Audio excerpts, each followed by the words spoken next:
पैसे न सही, कुछ और सही। ये संदल सी बाहें, ये गुलाबी होंठ, अरे देख ना, क्या मैं इतनी गई गुजरी हूँ? इतना भी क्या शर्माना अमृत बाबू। तुम्हें मेरा नाम कैसे मालूम? मैं और भी बहुत कुछ जानती हूँ तुम्हारे बारे में।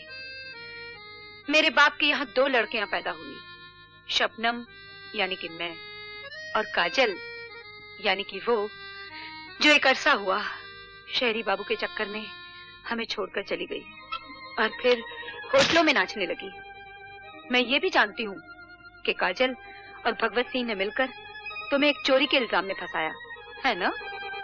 काजल और तुम्हारी एक तस्वीर भी है मेरे पास। यही हो ना तुम?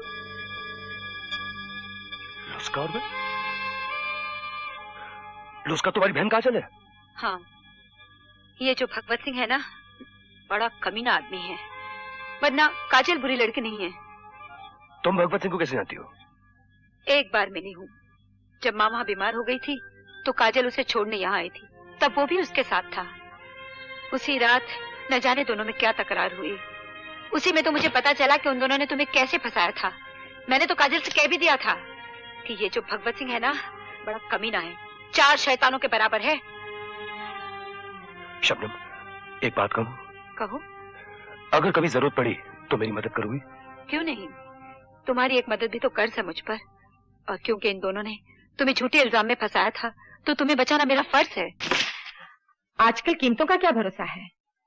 तुम अपना गिटार खरीदने जाओ और पता चले दाम बढ़ गए, इसीलिए तुम पूरे 5 ही रख लो। वो सब तो ठीक है, मगर मुझे पैसे वापस करने में काफी देर लग जाएगी।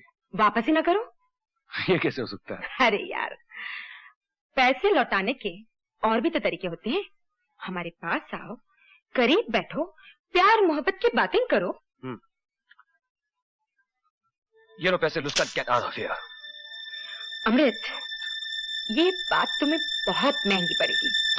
असल तो असल, सूद लौटाते लौटाते जान निकल जाएगी। Get the hell out of here. I'll teach you a lesson. अमृत! अरे मोती तू? यार, मेरे होटल के कमरे की तरह इस जेल की कोठरी में भी टेलीफोन है। तू फोन कर देता, आने की क्या जरूरत थी तुझे? नहीं बदलोगे यार। बदलने से अगर मेरी सजा कम हो जाए तो मैं अभी बदल जाऊं, लेकिन फायदा नहीं यार। तुम ठीक कहते हो, क्योंकि अब मैं जानता हूँ कि तुम बेकसूर हो। बेकसूर तो मैं हूँ ही यार, लेकिन तुम्हें कैसे पता चला? परसों या शायद नरसों की बात है, मैंने बीके और लुस्का को आपस में झगड़ते हुए देखा। उससे मुझे पता चला उन दोनों ने मिलकर तुझे नेकलेस की चोरी में फंसाया है। मैं चाहता हूँ कि मेरे हाथ ऐसा कुछ सबूत लग जाए जिससे मैं अपनी... कुछ करो यार, कुछ भी सोचो। अरे हाँ मोती, याद आया, मुझे पता चला है कि अगर कैदी का चाल चलन अच्छा हो तो उसे 8-10 महीने की कैद माफ कर देते हैं। यहाँ के अफसर मुझसे काफी खुश हैं, मैं अर्जी देता हूँ, अगर मंजूर हो जाए तो फिर मैं तुम्हें आके मिलता हूँ। इंस्पेक्टर साहब, मेरा ही नाम है। मैं आपके साथ चलने के लिए तैयार हूँ। चलिए। चलना कहाँ है साहब? मैं इंडियन रेलवे की ओर से आया हूँ। आपकी बीवी ट्रेन एक्सीडेंट में बच गई, आपको मुबारक हो। आपको सिर्फ ये रेलवे का नो क्लेम फॉर्म भरना है, ताकि रेलवे के ऊपर आपका कोई क्लेम ना हो।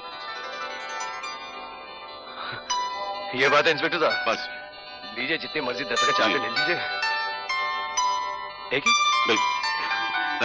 Thank you very much.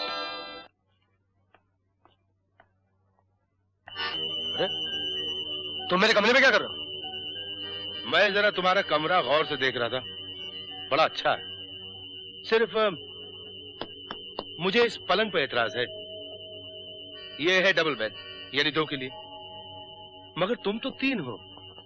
तुम, तुम्हारी बीवी, तुम्हारी साली। मुंह संभाल के बात करो, we can get out of here. चिल्ला के कभी मुझसे बात मत करना, समझे? आखिर तुम क्या चाहते हो बीके? अरे हम दोनों दोस्त रह चुके हैं यार, बल्कि मैंने तुम्हें चोरी करते रंगे हाथ पकड़ने के बाद भी छोड़ दिया था, क्योंकि तुम्हारी माँ को कैंसर था और तुम्हारे पास ऑपरेशन के पैसे नहीं थे, और तुमने मुझे ही चोरी में फंसा दिया यार। क्यों मेरे पीछे पड़े हो बीके? मैंने तुम्हारा क्या बिगाड़ा है यार? तुम्हें लुस्का की इज्जत पर हाथ डालने की गलती नहीं करनी चाहिए। लुस्का? ये क्या कह रहे तुम? लुस्का तो मेरी बहन जैसी थी। हाँ बीके। ओह, तब तो I am I am very sorry, मैं तो उसी गुस्से में था। आई एम सॉरी दोस्त, मैंने तुझे बहुत चक्कर में डाल दिया।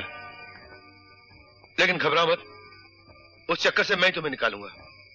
अदालत में जाके हल्फिया बयान दे दूंगा कि लुस्का का खून तुमने नहीं किया था, गोली इत्तेफाकन चल गई थी। तुम्हारा ये एहसान मैं जिंदगी भर नहीं भूलूंगा बीके। एहसान? एहसान की क्या बात है दोस्त? मैं तुम्हारे काम आऊंगा तो तुम मेरे काम आओगे, ठीक है ना? जाहिर है ये भी कोई कहने की बात है। कहने की बात तो नहीं है, फिर भी तुम मुझे एक 5 लाख रुपए दे दो। 5 लाख रुपए?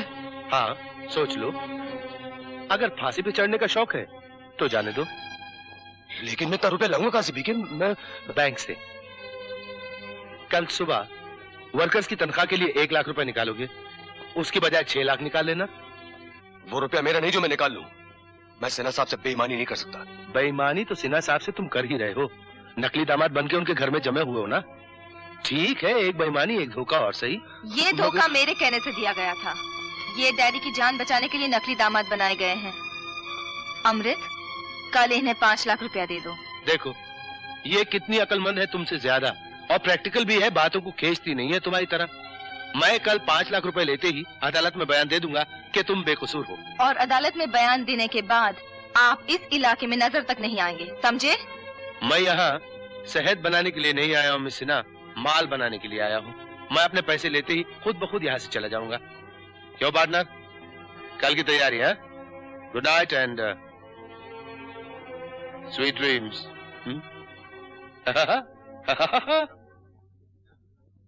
मैं सिन्हा साहब को धोखा नहीं दे सकता रश्मि।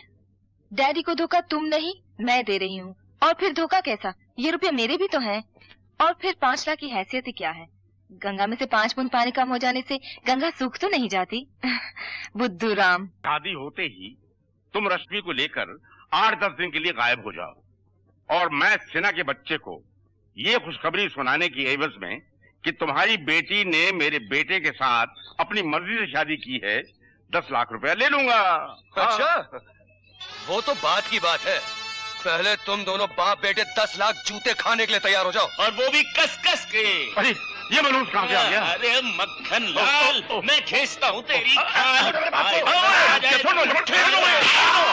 अरे अभी पहना दो तुझे हार जूतों का। 10 लाख सालों को। अरे 4 बम्बू और 1 तंबू। जय शंभू। अरे महल और लगा दे तंबू।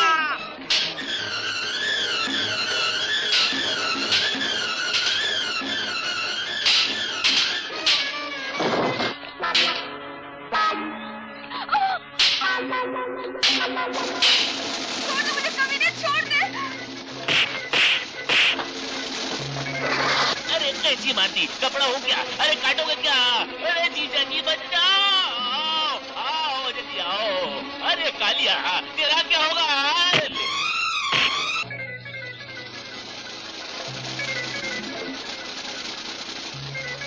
दोनों को बांस बरेली भेज दूंगा। ले बात करें।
दीजिए, हमें माफ कर दीजिए, हमसे गलती हो गई। तुम 40 साल से हमारा नमक खा रहे हो ना, और ये उस नमक हलाली का सबूत है। डैडी, ये प्रेम के साथ जबरदस्ती मेरी शादी करवा रहा था। इंस्पेक्टर, इन नमक हराम कुत्तों को ले जाओ मेरे सामने। हमें माफी दे दीजिए। चुप रहो। ओ, मेरे पास तुम लोगों को देने के लिए सिवाय नफरत के और कुछ नहीं है। दबा हो जाओ यहाँ से।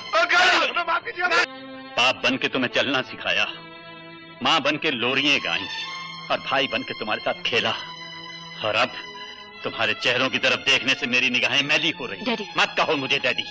मैं किसी ऐसी बेटी का डैडी नहीं होना चाहता जो अपने बाप की आंखों में अपने सुहाग की धूल झोंक रही है। कह मैं भी सकती हूँ डैडी, अपनी बेटियों की पवित्रता पे शक करने वाले बाप को मैं अपना बाप नहीं कहना चाहती। दीदी तुम चुप रहो।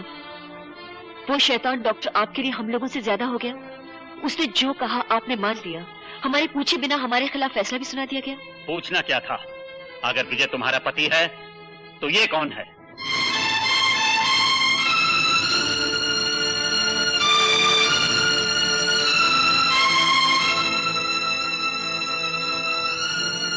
क्या तू उसके साथ सुहाग का नाटक नहीं कर रही है? क्या ये नाटक देखकर उस आदमी की आत्मा को खुशी हो रही होगी जिसके प्यार में तूने अपना घर छोड़ दिया?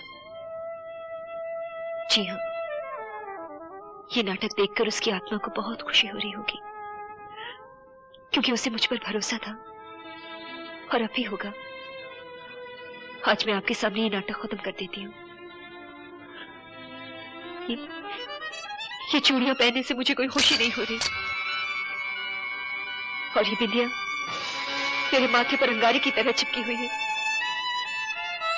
आप मुझे मेरे प्यार का ताना नहीं दे सकते।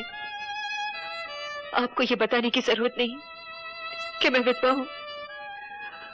मैं जानती हूं कि मैं विधवा हूं, फिर भी मैं इस नकली सुहाग के नर्क में जीती रही, आपके लिए, इस घर की खुशी के लिए, अपनी बहन के प्यार के लिए। मैंने अपने स्वार्थ के लिए कुछ नहीं किया डैडी।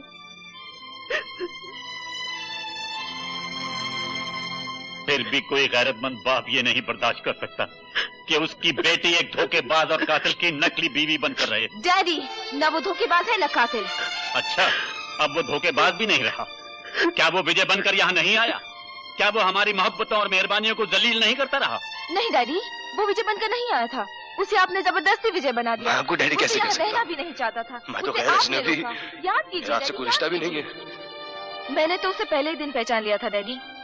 मैं उसे निकालना भी चाहती थी, लेकिन मैंने देखा आपका बुढ़ापा उसके कंधों का सहारा लेकर खड़ा है, और मैंने सोचा आपकी जिंदगी ज्यादा कीमती है, इसलिए मैं चुप रही।